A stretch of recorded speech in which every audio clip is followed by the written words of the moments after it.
Good evening, distinguished Wizards fans. I'm Sully, Raj. and we're the hosts of the Bullets to Wizards podcast. And today we got a trade deadline special episode. Yes, sir. With the NBA trade deadline coming up this Thursday, me and my co-host Sully have a couple of mock trades and other random things to say before the deadline. But first, let's hit the intro music and say hi to the Wizards cat. Also, hi to my real cat, Sally. Say hi. Okay.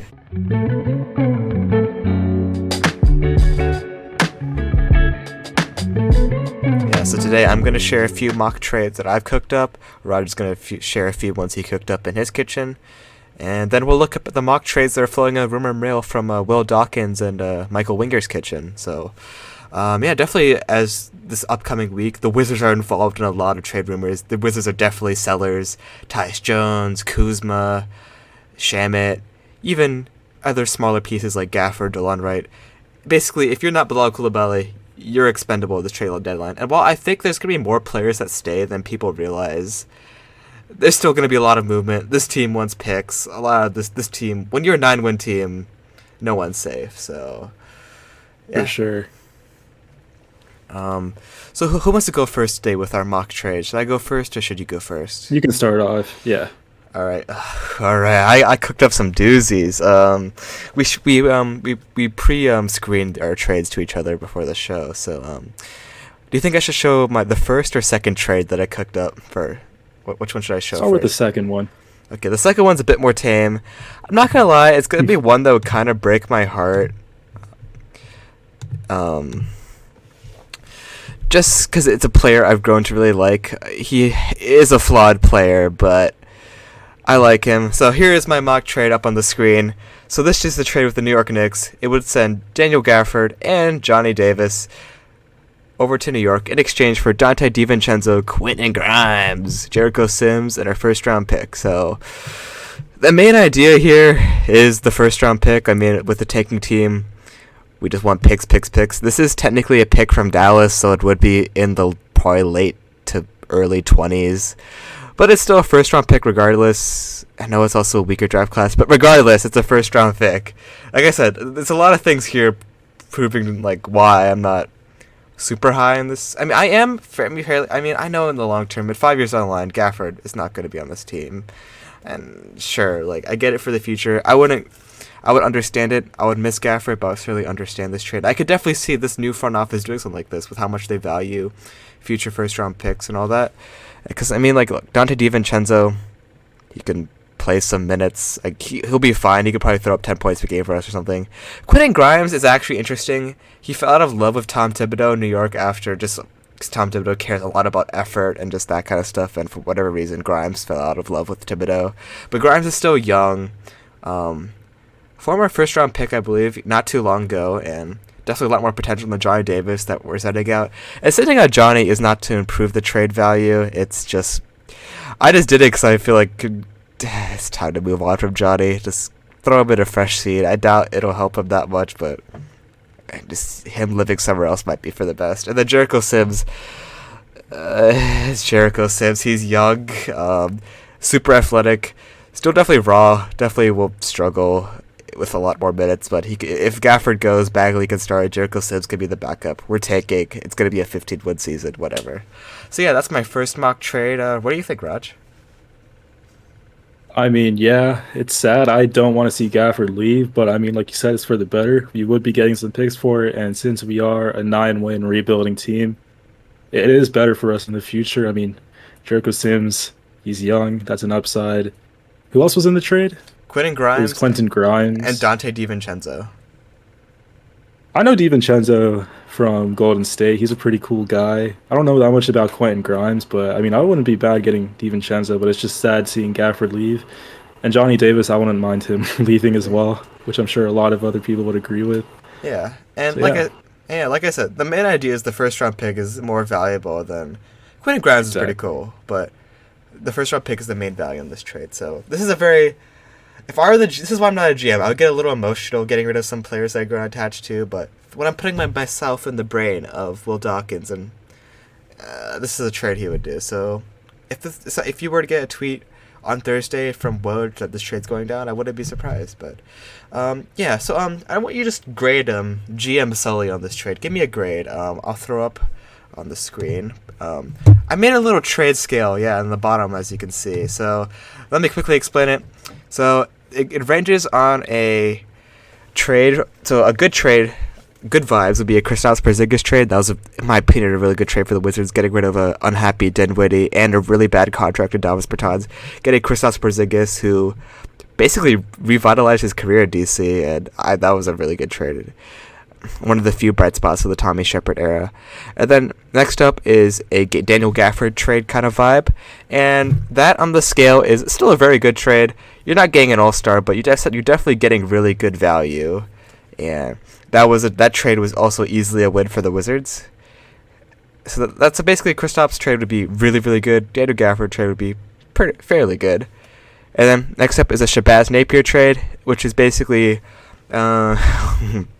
if you're watching the Wizards like 4 or 5 years ago, Napier's just a random trade that we made, and we traded Jordan McRae for Napier, 2 players that did not move the needle at all. So I said Shabazz Napier trade is like whatever. This honestly does nothing for the team.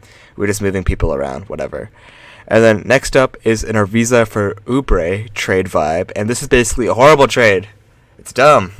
It's blasphemous, really, because that trade a few years ago, if you don't remember, we traded a very young Kelly Oubre for a very old Trevor Ariza, and at that point, Ariza was way past his prime. He stayed here for half a year. That team missed the playoffs anyway. It made no sense then. It makes no sense now. So that is just a purely bad trade. So now that I explained the scale, Raj, what would you give my Gafford to New York trade on the scale? It's funny because Gafford is on the scale, but yeah. For your Daniel Gafford to New York trade, I would give it the Daniel Gafford vibes. It's a pretty good trade. Because we are getting a first round pick because we haven't been getting many first round picks in the past, so getting one now would be very helpful for the future. I don't know why I'm not choosing a Kristaps Porzingis vibe trade. It's just I think I'm just too sad to see Daniel Gafford go. So, I'm giving it a Daniel Gafford vibe trade. Yeah, no, I totally get that, because also, like, it is a late first-round pick, too, and there is a chance that somehow Tom Thibodeau will unlock Gafford and make him, like, actually learn how to play defense. And then also there's a chance that Quentin Grimes and DiVincenzo do nothing. So, it's not a perfect trade in science, but, yeah, it's definitely, there's pretty good vibes that they're getting a first-round pick for a rebuilding team, so... Yeah, both teams are gaining something from this trade. Yeah, I appreciate your input. Before we move on to the next trade, can I spill some of your Gafford tea? My Gafford tea? Your Gafford tea, your personal tea. Oh yeah, go. Okay. Explain your Discord connection to him. Okay, so I don't know if I've mentioned this in a past podcast episode, but Gaff, he plays a lot of Call of Duty, and I joined one of his streams sometimes, and he put a little Discord link in his Twitch bio, and I joined his Discord. It's called like the Gaff Gang or something like that. And for, jokes and giggles, I friend requested him, not expecting a friend request back. But then, 2 weeks later, I got a notification saying Daniel Gafford accepted my friend request on Discord. I'm like, oh, snap. And then I didn't realize this till yesterday, actually. And, for an experiment, I pressed the call button for like a split second, and I'm not sure who on here like uses Discord, like whoever's listening, but there are like 3-4 options you can choose from for like your activity. There's like do not disturb, there's online, idle, and visible. Daniel Gafford, his account was on idle, which means do not disturb.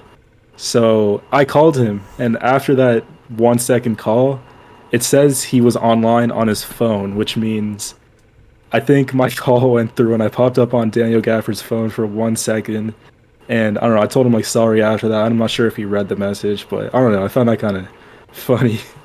It was very funny. Just the fact that you could make Gafford access his phone at midnight is pretty funny to me. Also, I don't know why he doesn't have Discord muted. Like, I'm not a celebrity, but I have my Discord on my phone, like, notifications off just because I find it gets annoying, so... Gafford's a fun dude. It's interesting because Gafford, yeah, he could like absolutely posterize me in real life, and he's like 6'10", 6'11", but at the same time, I feel like I would not be intimidated to have a conversation with that guy in real life. He's a funny guy, and I've had a mini conversation with him because, as I mentioned before, I joined one of his Twitch live streams of him playing Call of Duty. And when I remember, I think he had like 9 or 10 viewers, including me. And no one was really talking, so I just said something, and then we just kept talking back and forth. I'm like, "Who are your favorite wizards?" I don't remember what he said, but then he's kept asking me questions, like if I'm his favorite wizard and all of that. I don't know. He's a pretty genuine guy. Did you say Gafford? Or did you say Corey when he asked you who's your favorite wizard? I said Corey. And was he like? I don't remember his reaction, but I said he was my second favorite. Yeah. He probably hears that a lot. But yeah, Gafford's super lovable guy. If he sticks around after this trade line, wouldn't mind, especially because we're struggling with big men. So even though he has his flaws, he's a serviceable big man, super athletic, nice guy. So yeah, but yeah, that was my first mock trade. Are you ready for me to show them my second mock trade? Let's see it. All right, this one's a bit more of a doozy. It'll take a second to wrap your head around, but I think it's beneficial for all parties involved. And when I say all parties, I mean all parties, because there are multiple parties involved in this trade. So I cooked up a 3-team mock trade between the Wizards, Mavericks, and Spurs. So in this trade, the Wizards would receive THJ, Tim Hardaway Jr., Devontae Graham, and Maxi Kleber, as well as a 25 first-round pick from Chicago and a 27 first-round pick from Dallas, top 10 protected. The Mavs would receive Kyle Kuzma, Cedi Osman, and Sandro. I'm not going to butcher his last name, but he's a young European center. So Sandro, the Spurs bench center. And then the Spurs in this trade would receive Tyus Jones, once again, Johnny Davis, and 2 second-round picks. So, yeah. Initial reactions to that trade after I showed you? Like you said, it is a bit of a doozy. I understood the trade, but at the same time, I didn't understand it. I don't know, man. We're getting Tim Hardaway Jr., Maxi Kleber, and who else? Devontae Graham. And we're sending away Kyle Kuzma, Johnny Davis, and Tyus. Tyus. Oh, boy. I don't know. I don't know. I mean, it's a really confusing trade. Let me justify from Dallas and San Antonio's perspective. Dallas wants some kind of third option to pair next to Luka and Kyrie that's consistent. Dallas has weapons besides Luka and Kyrie, but they're just not consistent at all.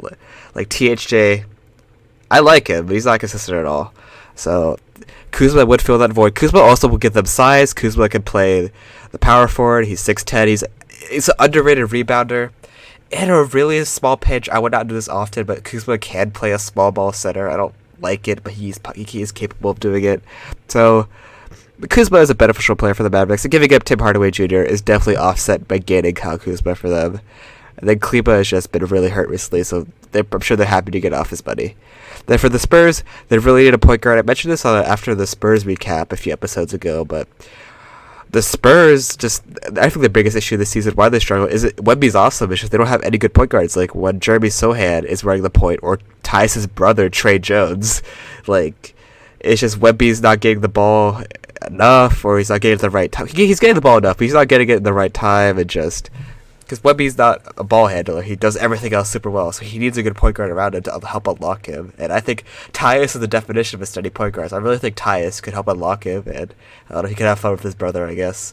And like I said, once again, them getting Johnny, I'm just throwing Johnny into every trade just to get him out of here. No one wants to keep Johnny. Yeah. But yeah, and I don't. Some may say getting only 2 first-round picks in this deal for the Wizards might be disappointing, but I mean, I'm willing to wait and not trade Kuzma this year, just because if the offers are too low. Like, I think I would rather get 2 first-round picks for Kuzma, but if that's not possible, 1 first-round pick, and this trade would get the Spurs would send us their Chicago first-round pick, and Chicago could be selling. They could be trading Levine and Vucevic really soon. DeRozan's an expiring deal, so that Chicago pick could be actually a pretty good first-round pick. And then also the 27 top 10 protected pick from the Mavs, whatever, it's another pick, but in general, getting a first round technically for Tyus and then definitely one for Kuz in this trade, I think it's fair value. And then also, Tim Hardaway and Devontae can at least be serviceable players to put up points, just so we're not a laughing stock. But yeah, anything else you want to add to my trade before you put in a grade? Like I said before, it's a really confusing trade, at least for me. I mean, from Tim Hardaway Jr., we're just getting like what shooting. He doesn't really play defense that much. No. Kleber, no one really. I like Kleber like 3 years ago. He super good shot blocker, defender. He was really important in some of those Mavs teams that like went to the conference finals a few years ago. But now he's just hurt all the time. So yeah. Yeah, we're losing what Kuz, Tyus. Kind of hurts, but for the rebuild, I guess. Yeah, a lot of it's just for the rebuild, and if you really I know, it hurts. if you really don't believe in Kuzma as a number one option, this trade makes sense. And also Tyus is just an expiring deal, and that's why. Like, as much as I like Tyus, and honestly, if we somehow weirdly decide to re-sign him, I mean, sure, that'd be fine. But at the same time, also, Tyus is super steady, but he does not move the needle, and I'm honestly pro trading Tyus just at this point. But yeah, so Yeah, and yeah. yeah, so let me pull up the scale again. So what are you gonna give? What are you gonna give this trade on the Sully trade scale? This one you might need to think about it for an extra. I will give this trade a Daniel Gafford vibes trade again because I don't feel like it's a bad trade. But I don't feel like it's amazing, like amazing on Kristaps Porzingis vibes. But it's not Shabazz Napier vibes. Yeah, like it's not a bad trade, but emotionally it hurts. That's right. Daniel Gafford vibes. Yeah, 100%. What about you?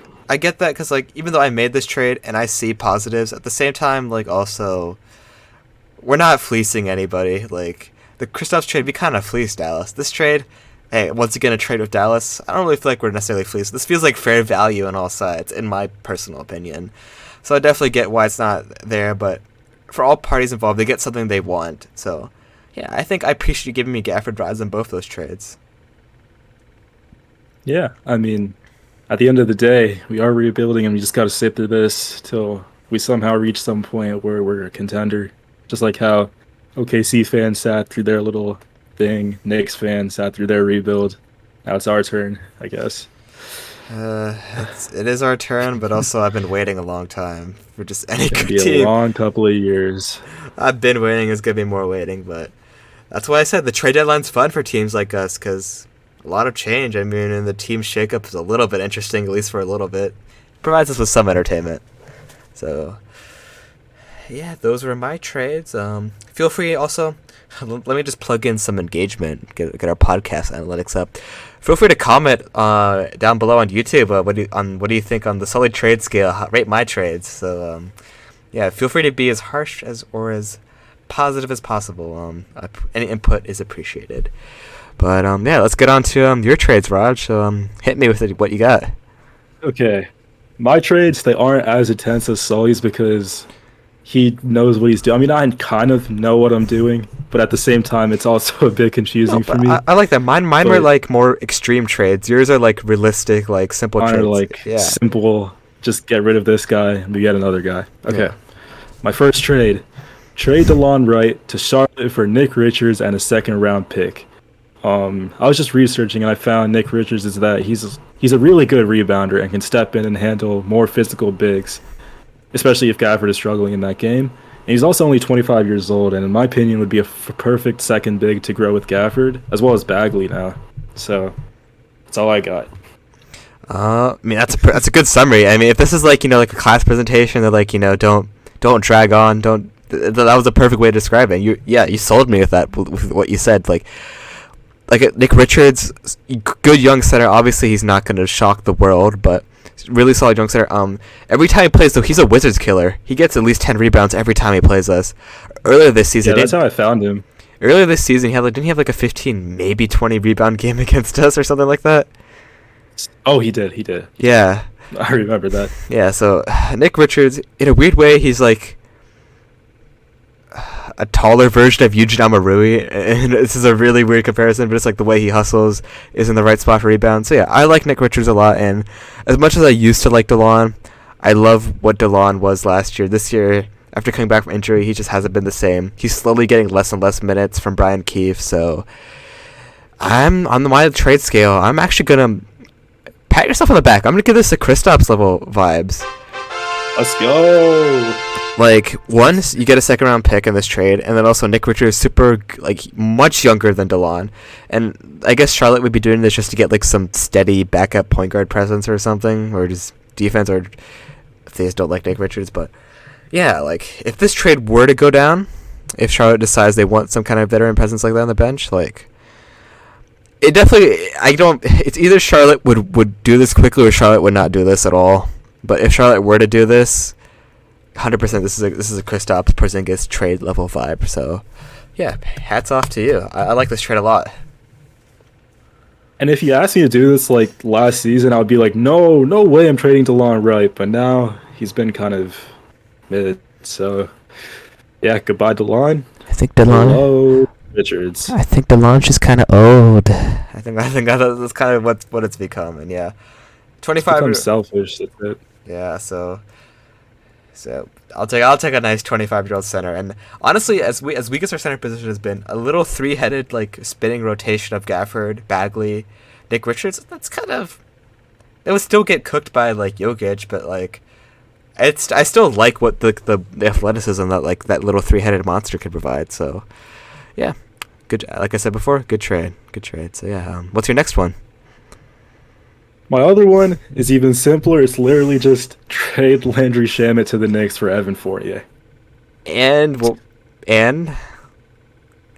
That's no, you mentioned picks, maybe question mark. No, That's my trade. Maybe some second round picks. No, Sure, I'll add a second round pick to that. two second round. Two. Yeah, I mean, what is it? Let me see. What is Evan Fournier's contract right now? Because I know he's on a bad contract, and even though he's kind of one of Thibodeau's favorited guys, he's still kind of, his value has fallen off.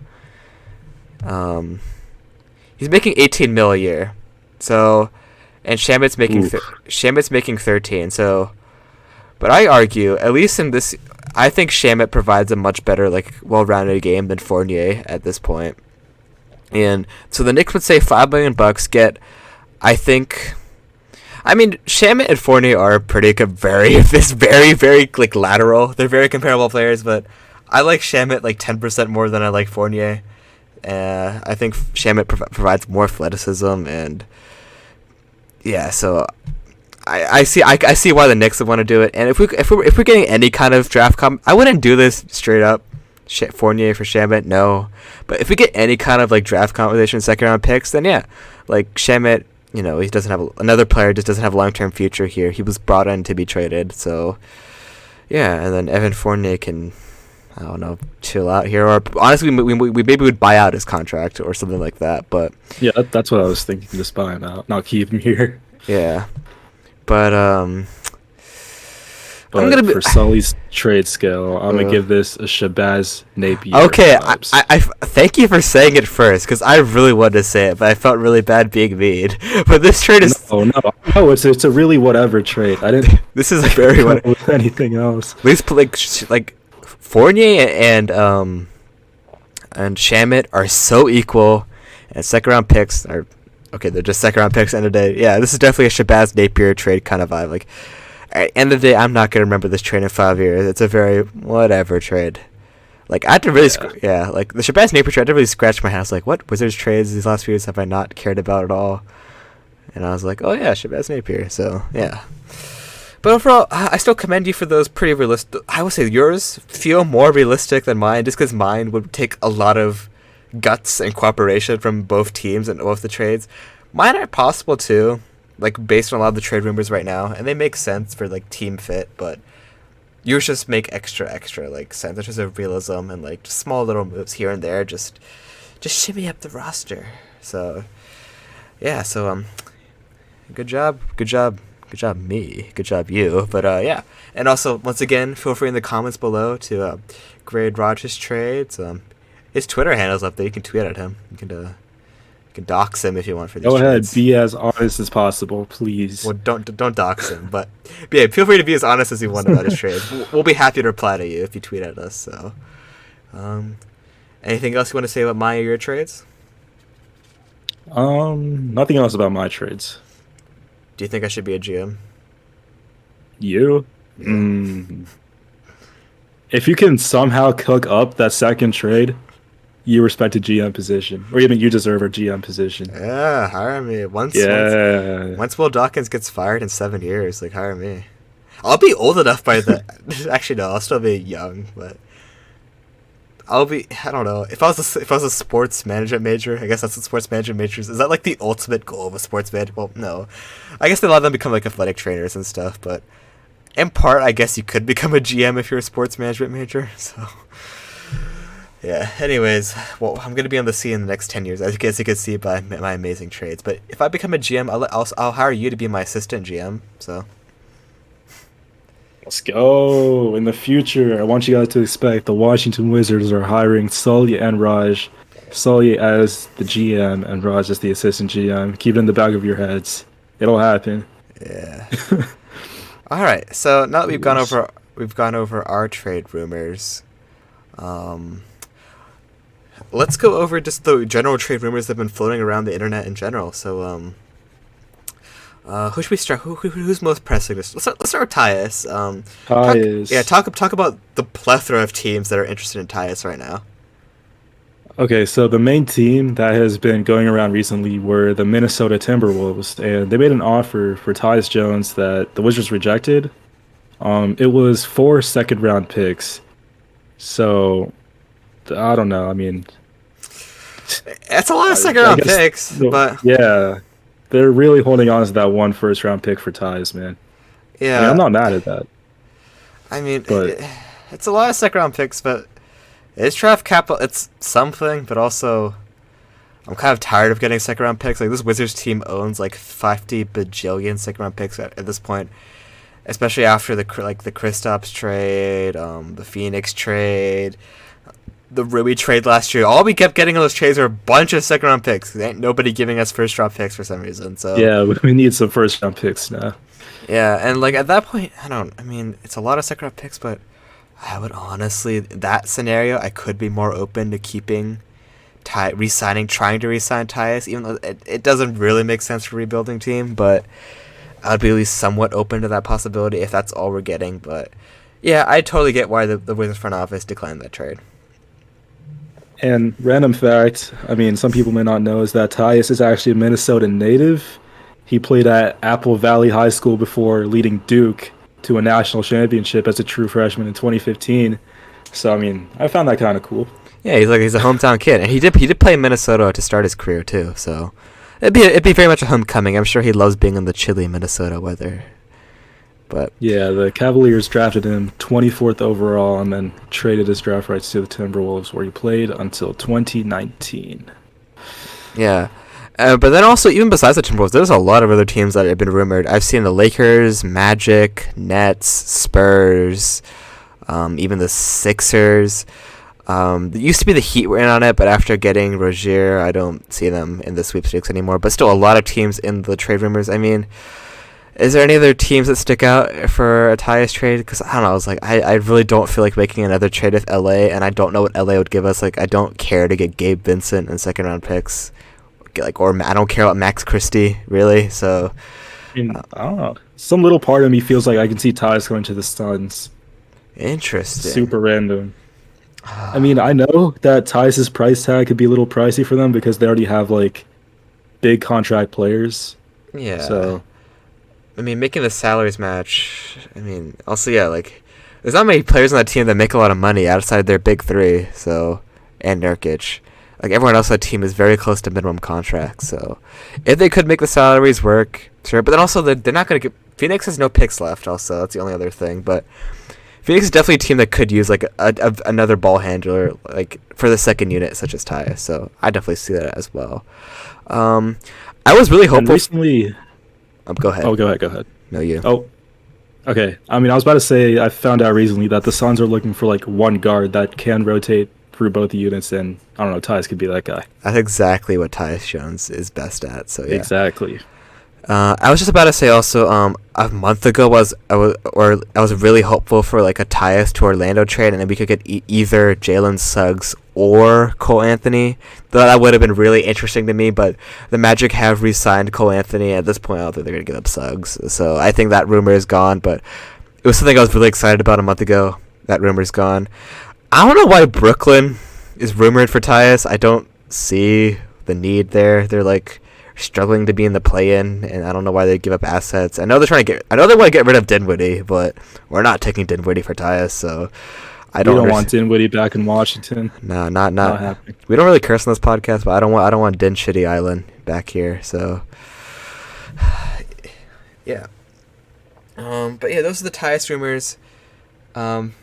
Praying for any kind of first round pick is the main goal of Tyus. It's not really many. I'm looking for Tyus.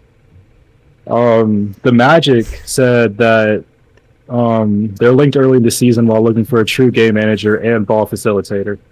So kind of the same thing with the Houston Rockets as well. Yeah, Rockets. I was looking at the Rockets roster. I'm not sure also what they would give us, but definitely like they also just need someone besides Van Vliet to be a ball handler, because like Jalen Green and all that, like their other guards just not cutting it, and they're not giving us Jalen Green for Tyus, but I don't know, there's some interesting young prospect that would be willing to give us that, sure, but yeah, Tyus is honestly probably the hardest trade to predict. He probably is the most likely to be traded, but it could be. He's just he could fit in almost any team in the league. Like anyone could use an elite backup point guard, so. Yeah, those are the Tyus rumors. Who should we cover next? Little side note with Anthony Gill. I just said Why are we wave Anthony Gill. I don't know, just some random. Yeah. We talk about Tyus. What should we talk about? I love AG. I love him as like a vet presence, and like I want to keep him around the team because he brings like team spirit. Like I saw recently that he had a cooking show with Corey Kispert, and he hosts a lot of team dinners and photo shoots, but like, come on, what does he do? Okay, only waive him if a trade needs him to be waived, but I don't waive him for no reason. I don't waive him to sign like random young guard from the G League or whatever. Like, I think Gil in the 15th round. Gil is our Udonis Haslem, all right, and I think that means something. Sure. I don't know. It was just like some random thing I just thought about. Do you think if Gil got cut, he'd become an assistant coach for the Wizards? I want him to be. He could stay with us. I could see it. I feel like Gil is very much going to go down the coaching. I know Wes is back when Wes Unseld was the coach of this team. He praised Gil and said that Gil definitely like has the material to be like some kind of coach of the future. So his little UVA brain, and then also his good vibes. Yeah, I can see him being a coach at some form. But all right, besides Anthony Gil, what other deadline rumors are you hearing or predicting? I have Landry Shamet. I mean, he's like a very intriguing piece that we have, and his contract would definitely be appealing. He has $10 million of this year and $0 guaranteed money next year. So if the trade doesn't work out, they can waive him without taking any money off the books. But my destinations for him are the Wizards and Pistons could come together for another trade, because I mean they seek more vets, and Shamet is a vet, and they're also looking to. I just said that they seek more vets. Shamet and Monty Williams also have a connection, because I remember Monty in like some press conference saying he really likes what Shamet brings to the table, and. Yeah, I don't know. It's like some other little thing I got. Bro, we've made 2 trades to the Pistons in the last year. The Monte trade and then the Bagley trade. Are we really going to make a 3rd trade to the Pistons? Sure. Just give it all to the Pistons. I really wanted to make a return would be, but... Yeah, that's something with Shamet. Like, I was trying really hard to make a Shamet mock trade, but he makes like $13 million a year, and there's a lot of playoff teams that could want his like 3-point shooting abilities and whatnot. But like, it's hard to find like someone worth $13 million that someone would want to like send back to us. Like, I've been looking for like bad contracts and stuff, and It's kind of hard to figure out who Shaman would get traded for. I'm sure that Winger could figure it out, but Shaman has trade value. Like, he's proven. I think his trade value is higher now than it was last year at Phoenix. Because in Phoenix, he had a lot of like dumb 3-point shooting. His reputation went a bit down last year, but this year on a bad Wizards team, I feel like his rep has gone back up. He has trade value. I think we could get a second round pick and a bad contract in exchange for Shaman. I don't know who specifically, but I like to think it's hard to say who, but I definitely think that Shaman can and will be moved. Yeah, offer something. I don't know. What's the reason to keep him? Yeah.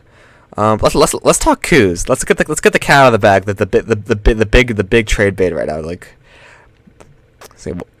talk about the Kuz trade rumors. What you got? I know Dallas and Sacramento are the big teams mentioned that want Kuz. Yeah. And the Wizards have made it very obvious that they're seeking 2 first-round picks for him and are very, very keen on that. But I also feel like there isn't a possibility that he could be moved this season because, I mean, no one's really offering us 2 first-round picks for Kyle Kuzma, and just people find that outrageous, which I can see, sure, but we need those picks. And like you were just about to say, the Kings are seeking to compete and look for upgrades for their front court, and they could dump like Harrison Barnes and a guy like Kevin Huerter at the cost of some draft capital. And you also said that the Mavs, they're also looking for an upgrade in like just the general feel of their team, just like a third scorer and some size. That's what they need to make a conference finals run. Yeah, and some little secret other team is that the Jazz, I can see that they're a bit frustrated with the John Collins experiment that they had, and Kuzma could like help them move on from him, and maybe give us some first round picks for him. Yeah. I don't know if you heard this, but one of the solo episodes I did when you were away, I said I kind of like John Collins, even though he's been really like not great this year for the Jazz. I like what he can be. So if somehow a Kuz for Collins trade were to happen, you know what? Sure, why not? And Collins could definitely help her. Well, Kuzma can be a good rebounder, but Collins is definitely a more consistent rebounder. So just for the sake of shaking things up, why not? And I know the Jazz are also not really looking to trade picks because they're also like looking for youth movement. But if they were to give us a pick, awesome. But yeah, so I feel like Dallas is the most likely team at this point. That's why I made a box trade with them. The Kings, Harrison Barnes is actually playing well the last few weeks, and I've been hearing rumors they might actually want to keep him for the because he's a really good veteran presence. Like, he's a really good guy in that locker room, and then he's also just, I think, honestly, a little bit of a better defender than Kuzma. So, and then there's also Kevin Huerter.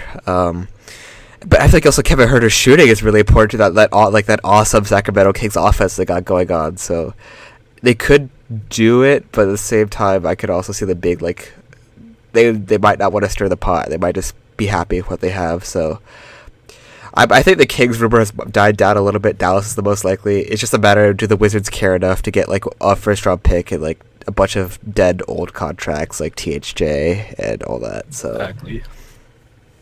But yeah, definitely, I think Kuzma is worth two first round picks. It's just a lot of teams either don't have, like, Dallas does not have many first round picks left because they've been trading them everywhere for like Kyrie, and they still owe picks for Kristaps, even though Kristaps has been long gone. But they still owe picks to like New York for Kristaps, so they just don't have enough draft capital. So yeah, Kuzma's under contract for 4 years. So if the Wizards were to wait another year to trade him, I think that's perfectly fine. So.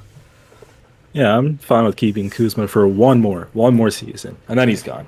Yeah, Kuzma, especially if he ups his trade value even love more. Kuz, but he has trade value, and he's not a number one, so he's not a number one option. So he's someone that I'm okay moving. As much as I love what he's done and mostly embracing the DC community the last few years, moving on is a very logistical move for the Wizards. A few smaller names, like I said, anyone's expendable. Like, could you see a shock like Gafford trade or Denny or Corey, like any of the younger guys who will upside? Could you see them getting moved? They could get moved, but what? Who would? Like, I don't know. What would we get? Like, I mean, it's also super random as well. I mean, I've heard a lot of teams are interested in Denny just because Denny, he's fairly big, like quick enough on his feet. He could guard multiple positions. Streaky shooter, but he's improved on this year. Like Denny has trade value if he wanted to explore that revenue. Yeah, I know but a lot. I don't think we'll give up Denny though. Yeah, not Denny's also under contract for 4 more years, so I just don't see why we should give him up with that much. He's also on a really cheap deal. So I honestly say Denny's been improving every year. So honestly, I'm fine keeping Denny. Corey Kispert trade though. What do you think? Corey Kispert trade. No comment. I haven't been seeing many rumors about it, so I don't think it'll happen. I don't think it'll happen this year. Next year, Corey's gonna be on an expiring deal. I think it might heat up a little bit more, depending on if Corey unlocks like another element to his game. Which this season he has unlocked his cutting element a little bit more, but he definitely is still a bit too streaky for my liking. Sometimes I love Corey like you do, but I'm just saying I could see him being expendable in a year or two, even though I love the guy. Good. Nobody talk smack about Corey in front of me. Yeah. But I don't know. If it comes to it, I'll have to say goodbye to him. Yeah. And then in terms of Gafford, a lot of teams are interested in him because he would be an awesome backup big on a playoff team, but at the same time, also, it would have to be a good asking price because the Wizards don't have many centers, and I mean, like a team like the Knicks would be interested in Gafford, but it would really take a convincing first-round pick to make it happen.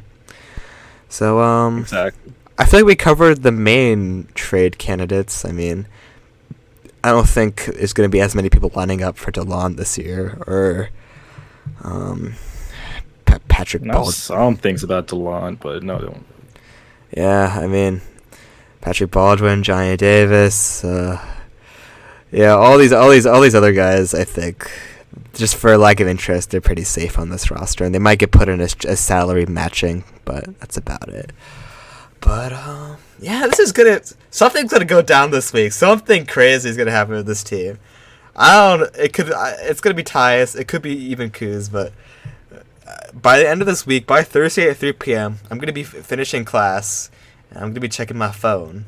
Actually, no, I'm gonna be in class. I'm usually a good student. I take notes. I promise. I'm a very studious person. But like, I'm gonna be refreshing Twitter just to like check out like, did the Wizards make a move? And I'm excited and scared at the same time. Like, this is a big trade deadline for our future. So yeah, it's getting really, really close to Thursday, and nothing has happened yet. So it's kind of nerve-wracking and exciting at the same time. Yeah.